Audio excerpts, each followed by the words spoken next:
Head wash பண்றதுக்கு breads எல்லாம் கழட்டின்னு இருந்தேன். முடி கோளாரா இருந்துச்சு. இன்னைக்கு வாக்கிங் பண்றதுக்கு காலையில ஏந்துச்சு கமன் பார்க் போயிட்டு நான் பாய்ஸ் எல்லாம் அங்க பார்த்தாக்கா பொறாங்க கூட ஜாஸ்தி. பச்சைகளே வணக்கம் மகளே, இன்னும் 5 நாள் தான் ஆகுது பாடி பில்டிங் போட்டிக்கு.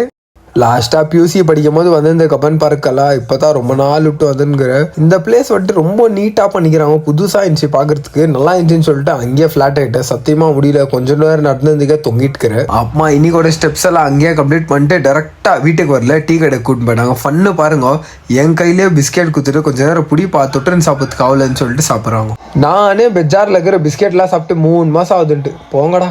அம்மா வீட்டுக்கு வந்து ஒரு குளியலை போட்டுன்னு முடியெல்லாம் சிக்க எடுத்துட்டு மூஞ்சுக்கு மாய்ஸ்சரைசர் போட்டு சர்ச்சுக்கு போய் மாஸ் அட்டன் பண்ணேன். என் ஸ்கின்னு பாருங்க எவ்வளோ ட்ரை ஆகிடுக்குது, என் மூஞ்சே ட்ரை ஆகிடுக்குது. அம்மா வீட்டுக்கு வந்து நீயா நான் பார்த்துதேன். இன்னைக்கு டாப்பிக்கே வந்து யூடியூப்பை பார்த்து டேட் பண்ணுறவங்க, அப்புறமா வந்து நியூட்ரிஷனிஸ்ட், நம்மளுக்கு ஏற்ற டாபிக் தான். எங்கள் வீட்டில் வந்து இன்னைக்கு கீ ரைஸ், சிக்கன் குழம்பு, பிரியாணி. ஆனால் நம்ம வந்து வெள்ளை முட்டை. இத்தா டிசிப்ளினோட பீக். நல்லா பார்த்துக்கோங்க, இந்த மாதிரி ஃபுட்டு இருந்தால் கூட நம்ம டேட் நம்ம தான். ஒரு நம்பிக்கையில் உடம்புல இருக்கிற தண்ணியெல்லாம் உறிஞ்சி எத்துங்கிற ஜெயிக்கிறோம். இத்தானிக்கு பச்சை பெவிலஸ் பிரைஸ் த லார்ட்.